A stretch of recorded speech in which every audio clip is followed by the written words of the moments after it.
The title of this episode is Atonement, which is very accurate because this episode sees, some of the older Titans atoning, trying to atone, or having to face the aftermath of their sins.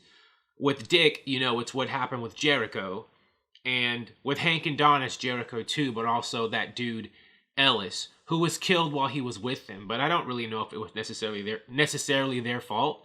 They were trying to help him. Hank was trying to help Ellis in that drug recovery ranch that was at the beginning of this season. But Dr. Light, killed him in the process.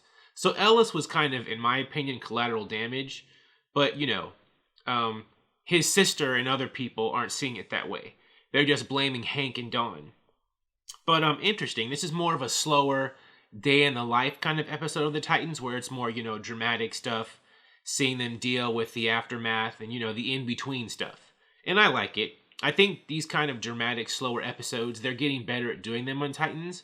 And I'm more emotionally invested in these sorts of episodes now than I was in the past. I used to think they were kind of boring, but now I like seeing them because the action stuff like fights with Deathstroke and everything, it would lose its power if we never saw, how it emotionally resonated with the Titans and stuff afterwards, or Jericho's death, or Aqualad's death, things like that. We need to show how it affects these people, and I like seeing that. In Dick's case,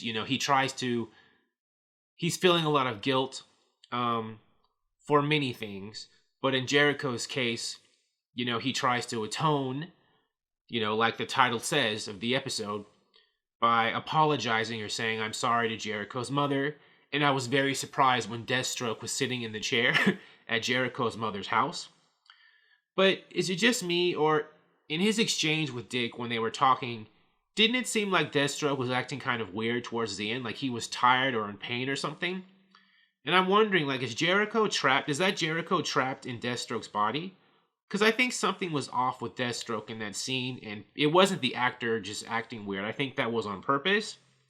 So, we'll see. But I don't know, I just thought that Deathstroke was acting weird towards the end. Like he seemed tired or he was in pain or something for some reason. And so I think something might be up. I could be overthinking it, but something's up. And speaking, with Dick, we saw in the beginning, all these different Titans leaving and stuff because they're mad at him because of the fallout of Jericho and other things. He told them the secret of what happened when Deathstroke and him fought and Jericho was there. He had told them something else in the past, which was only half the truth. Dick is someone who keeps secrets and tells half-truths or lies to people, and he's a lot more like Batman than he'd want to, I think, admit. So he's definitely Batman's protege, right? And I think that's interesting, the parallels, because in the comics, in Batman comics, he does stuff like that all the time. He lies, deceives, tells half-truths, and usually I think he's trying to, or he's telling himself it's coming from a good place. There's a reason, but, his sidekicks and fellow teammates don't always see it that way, and they get irritated with Batman for this. And the same thing's happening with Dick on Titans. He's kind of like Batman Jr. And like I said, it figures because he was basically raised by Batman and trained by him. But I don't know, Jason doesn't exactly seem like Batman Jr. Not yet, but I don't know. On the show, it seems like Dick is the Robin who's most like his mentor than, I guess, the other Robin we've seen so far. But I don't know, if Jason had to leave the Titans and was put in the same situation Dick was in, would he make the same sorts of blunders? I don't know. Maybe someday we'll find out. If they have Jason be the leader of the Titans or some team someday on this show, like a couple seasons down the line. Like if he becomes Red Hood. I was wondering where Hank and Don's storyline was going to go at first, because we saw them in Wyoming, living their lives on downtime, and it was interesting, but it didn't seem to be going anywhere. But, they were building up to, them being alone for Ellis' sister to confront them and, lay the guilt smack down, so to speak. And then, Hank, because of that guilt, we messed things up, Don, we gotta break up. Don's pissed and, get out. But I'm wondering how long this breakup's gonna last. Are they really gonna have Hawk and Dove be separate for too long? Because, they're kind of a package deal in the comics, although they could. I mean, who's to say that Hawk and Dove can't be their own independent crime fighters or characters, outside of their relationship? So maybe this show is going to show us what it's like for Hawk and Dove to actually be, independent superheroes without having to be connected to each other, which is something we haven't really seen much of. We've seen a little bit of it in the comics, like there was a time when Hank went off like on his own crazy and became Monarch and stuff. That's a whole different tangent. But I wouldn't have expected them to do it on this show. And Dawn was by herself too in this Brightest Day comic where she was hooking up with Deadman. But again, I don't want to go off too much on that because those are tangents. We're focusing on the Titan show. But yeah, I am interested to see, how much we'll see of Hawk and Dove as individual people and not, dependent on having a relationship with each other on this show. And because the Titans have dissolved, they split up, that leaves Beast Boy home alone. Interesting. Beast Boy hasn't really had much to do on this show so far. He's kind of like a perennial supporting character. So I thought at first, I was hopeful that this would be like a Beast Boy episode where he'd be the main focus. It turned out he wasn't. He has stuff to do. But I think that given how popular Beast Boy is with Titans fans, the writers should find a way to put him in the spotlight more often than they have so far.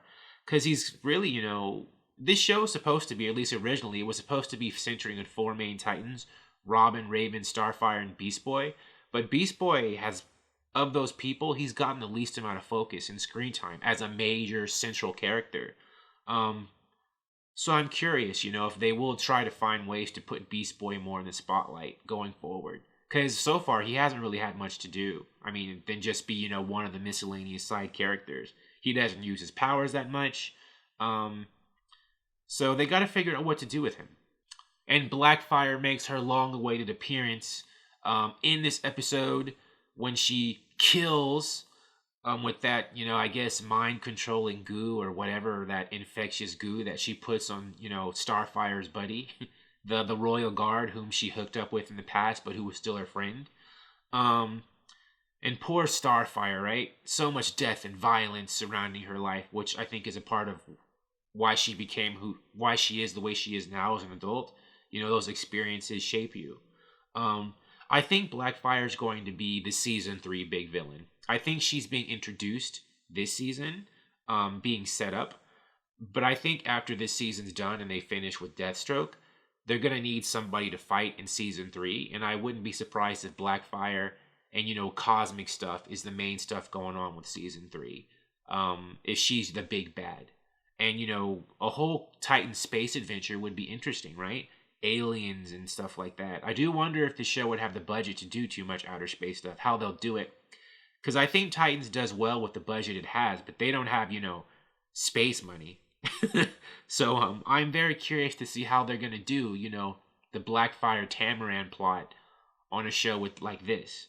But I like Titans, so I have faith that they'll figure out a way to make it work in an entertaining way.